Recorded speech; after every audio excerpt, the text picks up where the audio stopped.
ഇവന്റെ പേര് ബെയർ. ഇവന് തന്റെ കൂടെ ജോലി ചെയ്യുന്ന നിക്കി എന്ന പെണ്ണിനെ ഇഷ്ടമാണ്. പക്ഷെ അവനത് പലപ്പോഴും പറയാൻ നോക്കിയിട്ട് അതിനുള്ള ധൈര്യമില്ലാത്തതുകൊണ്ട് നടക്കുന്നില്ല.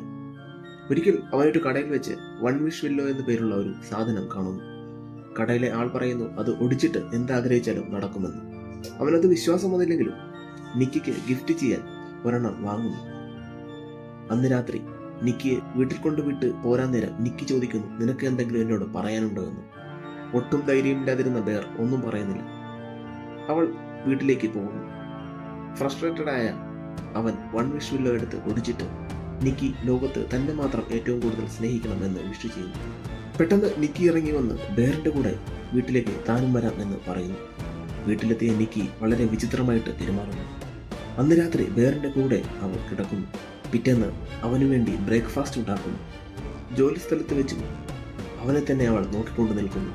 രാത്രിയിൽ എഴുന്നേറ്റിരുന്ന് ബെയർ ഉറങ്ങുന്നത് നോക്കിയിരിക്കുന്നു. ഒരു പാർട്ടിയിൽ ട്രൂത്ത് ഓർ ഡെയർ കളിക്കുമ്പോൾ അടുത്തിരിക്കുന്ന പെൺകുട്ടിയെ കിസ് ചെയ്യാൻ ബെയറിന് ഡെയർ കിട്ടുന്നു. വളരെ വയലന്റായ നിക്കി ബോട്ടിലെടുത്ത് സ്വന്തം തല അടിച്ചു പൊട്ടിക്കുന്നു. പിറ്റേന്ന് ജോലിക്ക് പോകാൻ എഴുന്നേറ്റ് ബെയർ കാണുന്നത് തന്റെ വീടിന്റെ ഡോർ ടേപ്പ് ഉപയോഗിച്ച് നിക്കി അടച്ചിരിക്കുന്നതാണ്. ജോലിക്ക് പോയി തിരിച്ചെത്തിയപ്പോൾ ബെയർ കാണുന്നത് രാവിലെ താൻ പോയപ്പോൾ നിന്ന അതേ സ്ഥലത്ത് തന്നെയാണ് നിക്കി അപ്പോഴും നിന്നിരുന്നത്. ഇതുകൂടി ആയപ്പോൾ ബെയർ വൺ വിഷ് വില്ലയുടെ കസ്റ്റമർ സപ്പോർട്ടിൽ വിളിക്കുന്നു. വിഷ് എങ്ങനെയും മാറ്റണമെന്ന് പറയുന്നു. അപ്പുറത്തുനിന്ന് ആൾ പറയുന്നു, വിഷ് ചെയ്ത ആൾ മരിച്ചാൽ മാത്രമേ വിഷ് ഇല്ലാതാകുമെന്ന്. തന്റെ ഫ്രണ്ടിനോട് കാര്യങ്ങളൊക്കെ ബെയർ പറയുന്നു. അപ്പോൾ അവൾ ബെയറിനെ ഇഷ്ടപ്പെട്ടിരുന്നു എന്ന് പറയുന്നു. പെട്ടെന്ന് നിക്കി വന്ന് അവളെ ബെയറിന്റെ മുൻപിലിട്ട് കൊല്ലുന്നു. ഇതോടുകൂടി വിഷ് ഇല്ലാതാക്കാൻ ബെയർ തയ്യാറാകുന്നു.